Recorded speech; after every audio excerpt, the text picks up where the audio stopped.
अस्सलाम वालेकुम।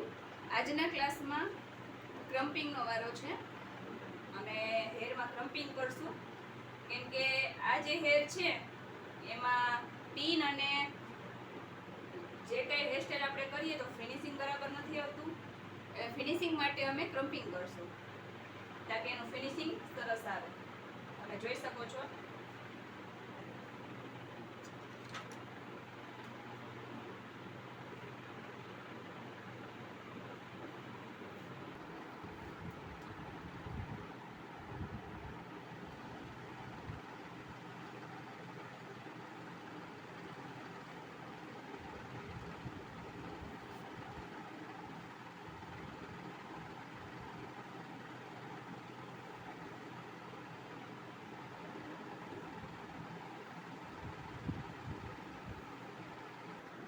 તને લટ દેતી જાઉં ને પકડતી જાય. ફોડો કરવાની જરૂર છે.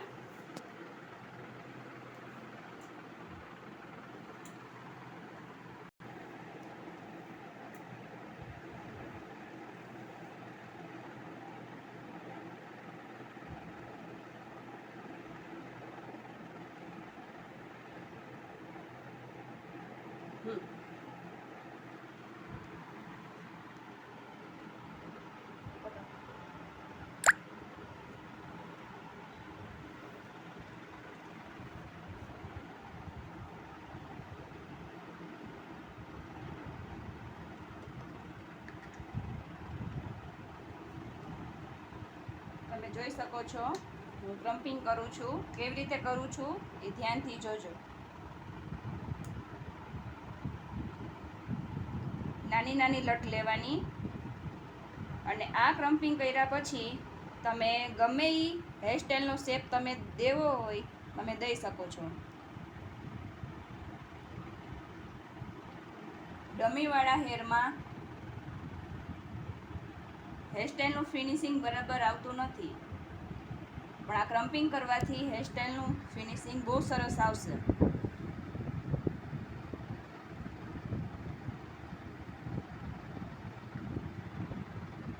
જો આ ક્રમ્પિંગ વાળા હેર છે અને આ ક્રમ્પિંગ વગરના કેટલો ડિફરન્ટ છે બેયમાં. દેખાય છે નજીકથી?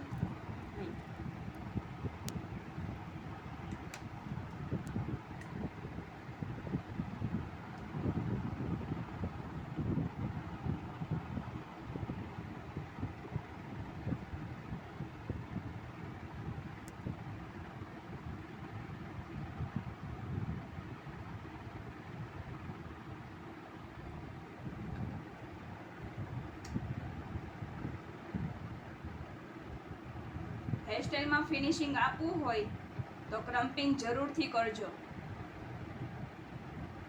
ક્રમ્પિંગ કરેલા હેરમાં પફ, બન અને ન્યૂ હેરસ્ટાઈલ, પ્રોફેશનલ હેરસ્ટાઈલ, બધી હેરસ્ટાઈલનું ફિનિશિંગ બહુ સરસ આવશે. ને ફિનિશિંગ માટે ક્રમ્પિંગ કરવું જરૂરી છે. ને કેવી રીતે કરું છું એ તમે જોઈ શકો છો.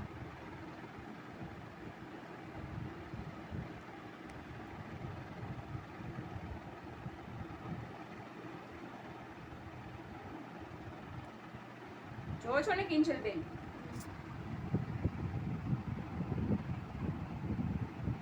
છે ને ડિફરન્ટ ક્રમ્પિંગ હેરમાં અને સિલ્કી હેરમાં.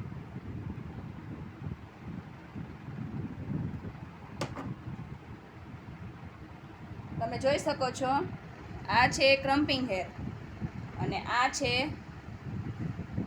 આ આફ્ટર છે અને આ બિફોર છે અને આ આફ્ટર.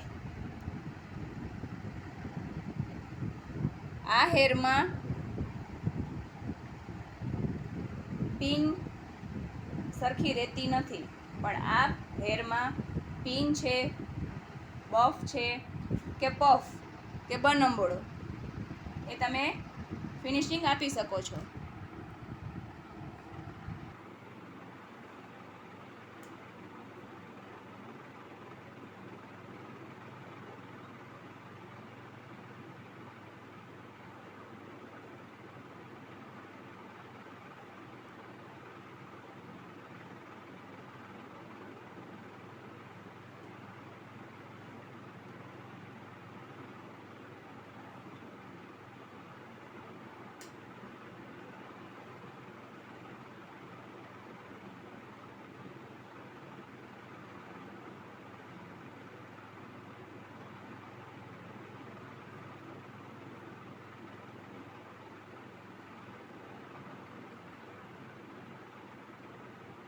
પંખો બંધ કરી દે.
જોઈ શકો છો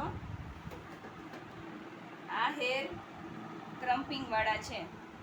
હવે આમાં તમે ગમે એ હેરસ્ટાઈલ પ્રોફેશનલ કે બ્રાઇડલ કરી શકો છો. આમાં ફિનિશિંગ બહુ સરસ આવશે. ક્રમ્પિંગ કેમ કરવું એ મારા વિડીયોમાં તમે જોઈ શકો છો અને કરી શકો છો. Thank you so much. Allah Hafiz.